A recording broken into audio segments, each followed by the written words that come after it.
Have you ever reached the end of a normal day and felt completely mentally exhausted, even though you didn't do anything physically demanding?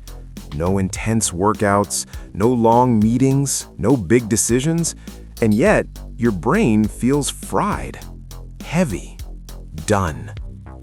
Most people blame stress, or age, or poor sleep. But what if the real reason you feel mentally drained has nothing to do with your workload and everything to do with your hearing? Here's something almost no one talks about. Hearing problems don't just affect how well you hear sounds, they can quietly exhaust your brain. And once you understand why, a lot of things suddenly start to make sense. Let me ask you something. Have conversations started to feel more tiring than they used to? Do noisy places feel overwhelming? Do you feel mentally worn out after social situations, even if you barely spoke? That's not weakness, and it's not just getting older. It's cognitive overload. Your brain is designed to process sound effortlessly. When hearing is clear, your brain receives clean signals. It recognizes words quickly. It fills in context naturally. Everything flows. But when hearing starts to decline, even slightly, the signal becomes messy. And your brain doesn't just accept that, it fights it. When sounds aren't coming through clearly, your brain starts compensating. It strains to decode words. It guesses, it predicts, it fills in gaps. It works harder just to understand what used to be automatic. That extra effort doesn't feel like hearing loss. It feels like mental exhaustion.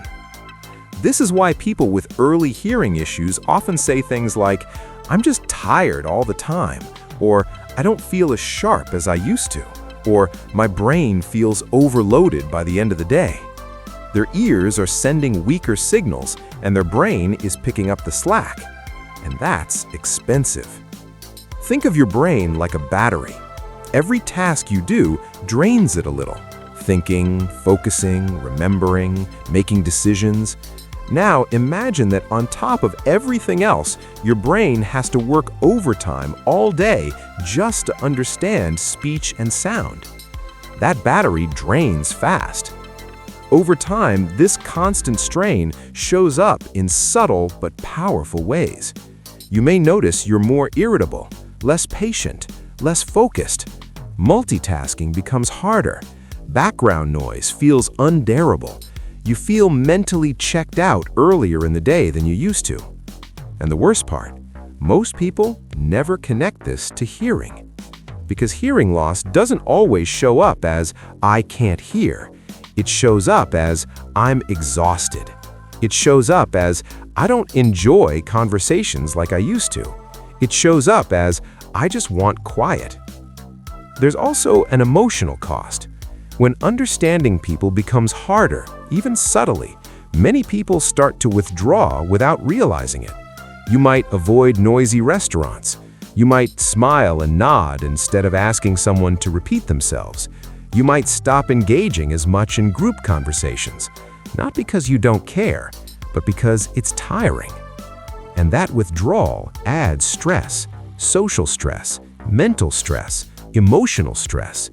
All of that compounds the exhaustion.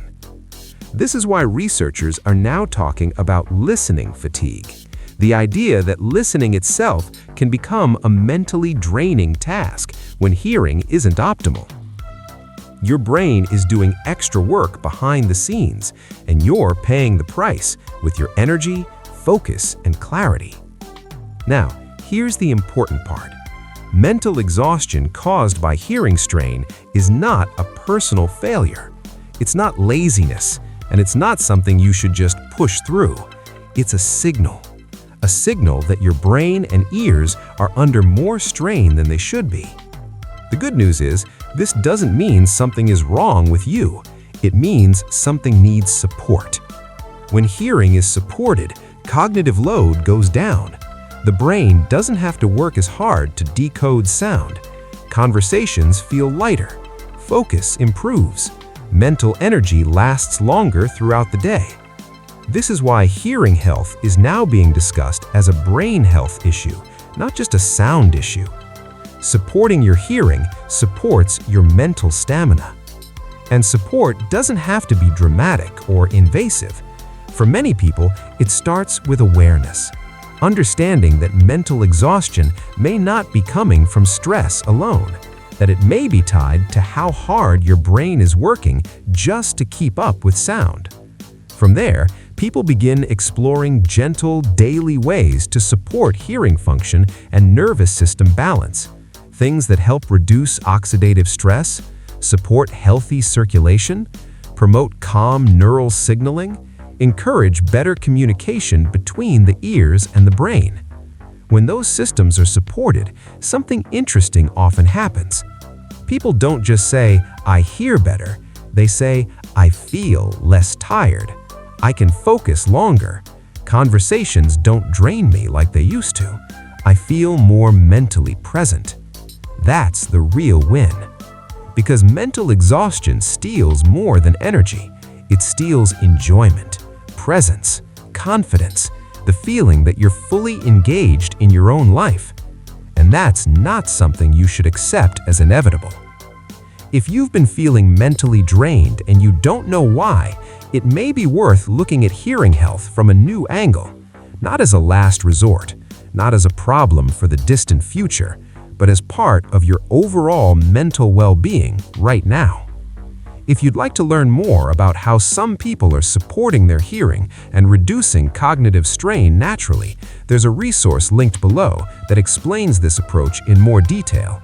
It goes into the thinking behind it and why so many adults are taking a proactive step instead of waiting until exhaustion becomes their new normal. You don't have to make any decisions today. Just take a look, learn something new, and see if it resonates with your experience. Thanks for watching, and I'll see you in the next video.